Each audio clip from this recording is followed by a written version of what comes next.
তোমার নামে শুরু আল্লাহ।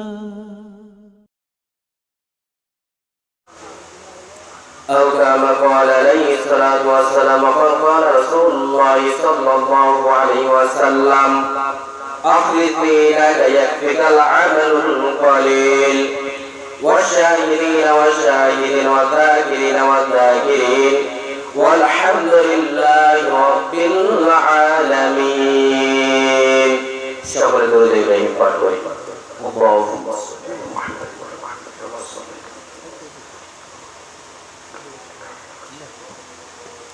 আলহামদুলিল্লাহ। সকল প্রশংসা সকল তারিফ সেই মহান আল্লাহ পাক রব্বুল আলামিনের জন্য, যিনি আমাদেরকে আজকে এই একটি জান্নাতের বাগানে সকলকে এই গ্রামের অসংখ্য মানুষ থেকে কিছু মানুষকে গুণান্বিত করে এই মজলিসে বসার তৌফিক দান করে দিলেন। সেই আল্লাহ তাআলার প্রতি শুকরিয়া জ্ঞাপন করে আমরা সকলে বলি আলহামদুলিল্লাহ। অতঃপর দুরূদ সালাম বর্ষিত হোক মানবতার মুক্তির দূত আকিদার নামদার তাজদার নবীনা সাল্লাল্লাহু রুকাইনা আহমদ মুস্তাফা মুহাম্মদ মুস্তাফা, আমরা সকলে বলি সাল্লাল্লাহু আলাইহি ওয়াসাল্লাম। সম্মানিত উপস্থিত বিদ্যমান, আমি পবিত্র কোরআন কারীম থেকে সূরাতুন নাহল থেকে 66 নম্বর আয়াত তেলাওয়াত করেছি। এই আয়াতের উপর কথা বলার চেষ্টা করব ইনশাআল্লাহ, ওয়া তাওফীক ইল্লা বিল্লাহ। আল্লাহ পাক রব্বুল আলামিন বলেন, ওয়া ইন্না লাকুম ফিল আনামি লাইবরাতান নুসqikum মিম্মা ফি বুতুনি। আল্লাহ পাক রব্বুল আলামিন বলেন যে মানুষের মধ্যে এমন একটি আমাদের মাঝে গৃহপালিত পশু আছে, আপনার আমার সকলের বাসায় কম বেশি আছে। কেউ জানেন সেই পশুটার নাম কি বলতে পারবেন? চতুষ্পদ জন্তু, গরু, গাভী। এই গাভীকে নিয়ে আল্লাহ পাক রব্বুল আলামিন পবিত্র কোরআন কারীমে ইরশাদ করেছেন যে আপনার আমার বাড়িতে যে একটি গৃহপালিত পশু গরু আছে অথবা ছাগল রয়েছে, ভেড়া রয়েছে, এই পশুগুলো আমাদের এক নিদর্শন জানাই। কেউ কেউ বলতে পারেন এই নিদর্শনটা কি? আল্লাহ পাক রব্বুল আলামিন বলেন এই নিদর্শনটা হলো যে যখনই তাকে কোনো খাবার দেওয়া হয়, লক্ষ্য করে দেখবেন যখনই তাকে কোনো খাবার দেওয়া হবে সে সঙ্গে সঙ্গে মুখ দেবে না, ঠিক না? আগে তার নাকটা দ্বারা সে তার খাবারটা শুনবে। কি করবে? নাকটা দ্বারা তার খাবারটা শুনবে। যাদের গৃহপালিত গরু বা ছাগল আছে দেখছেন, লক্ষ্য করে এ কাজটা হয় না? যখনই খাবার দিবেন তখনই ওই গাভীটা, ওই ছাগলটা, ওই ভেড়াটা, ওই উটটা, ওই ডুম্বাটা সে তার খাবারটা তার নাক দ্বারা রিসার্চ করবে। কেন? আল্লাহ পাক রব্বুল আলামিন তাকে খাবার দিয়েছেন, কিন্তু খাবারের হালাল হারাম মেনে তাকে চলতে বলেছেন। আমাদের মাঝে এমন এক মানুষ আছে যে হারাম হারাম না মানিয়া অবাচ্ছা টাকা করতে কামায়, ঠিক না? কিন্তু এই গরু থেকে আমাদেরকে নিদর্শন নিতে হবে এইটা, যখন গরুটাকে খাবার দেওয়া হয় তখন তাকে যদি পচা খাবার দেওয়া হয় সে কিন্তু মুখ ঢাকাবে না। আর যখন তাকে ভালো খাবার দেওয়া হবে তখন কিন্তু সে তার নাক দ্বারা রিসার্চ করে সার্চ করে যদি ভালো খাবার হয় সঙ্গে সঙ্গে মুখটা দিয়ে দেয়। এখান থেকে নিদর্শন হলো মানুষ, তোমরা আমার এই পশু থেকে নিদর্শন নাও।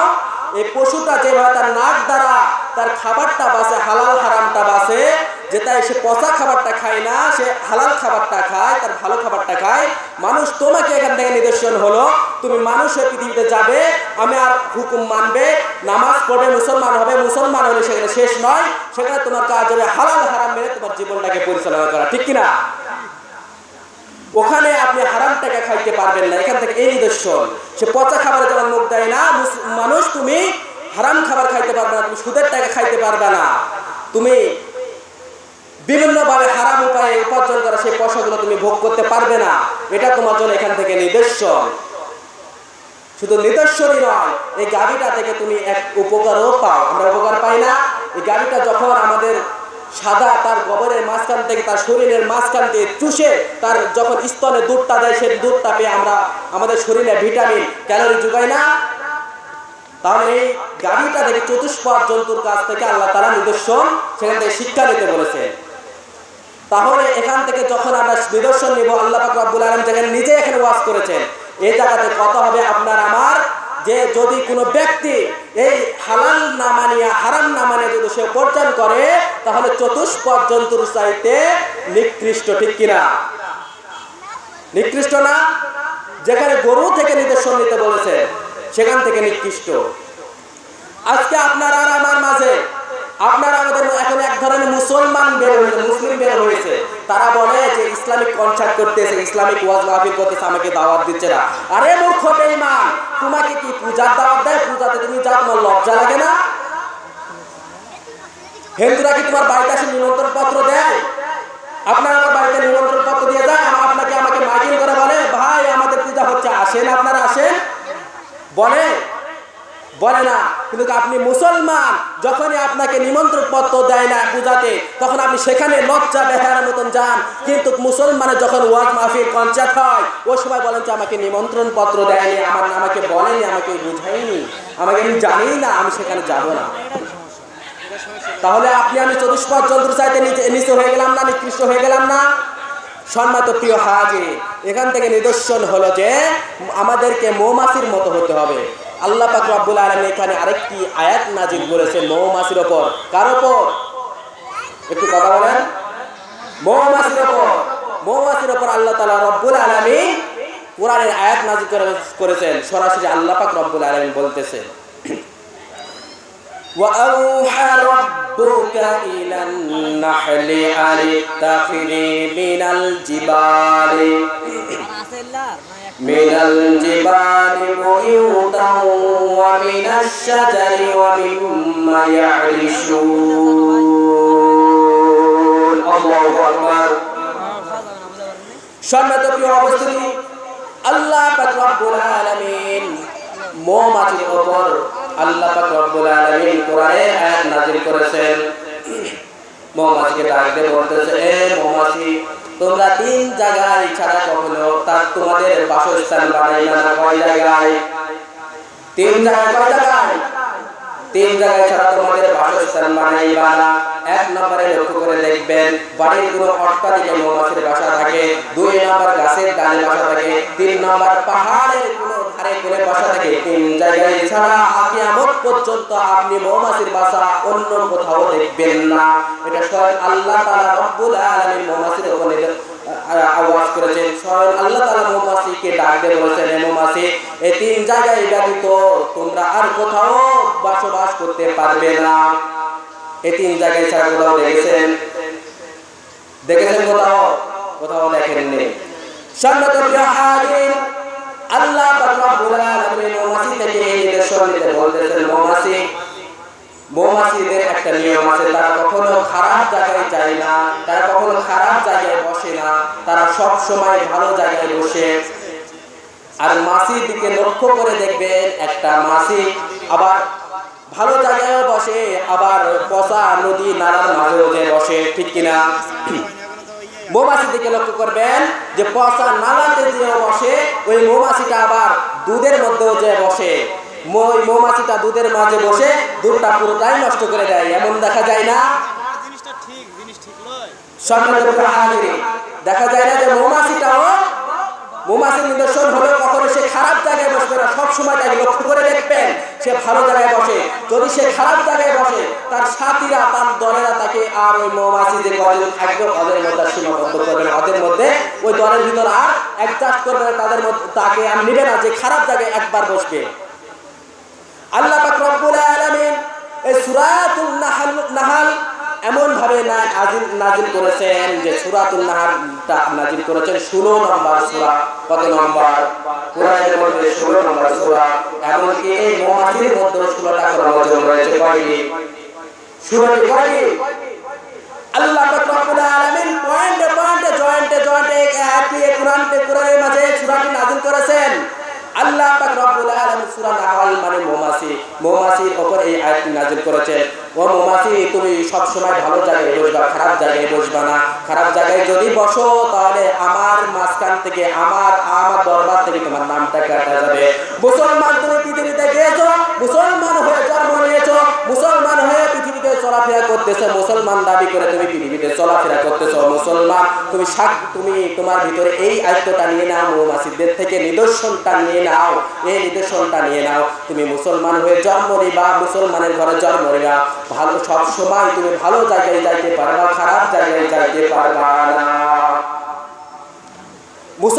মৌমাছি থেকে এই নিদর্শন নিতে হবে, মৌমাছি সব সময় ভালো জায়গায় বসে।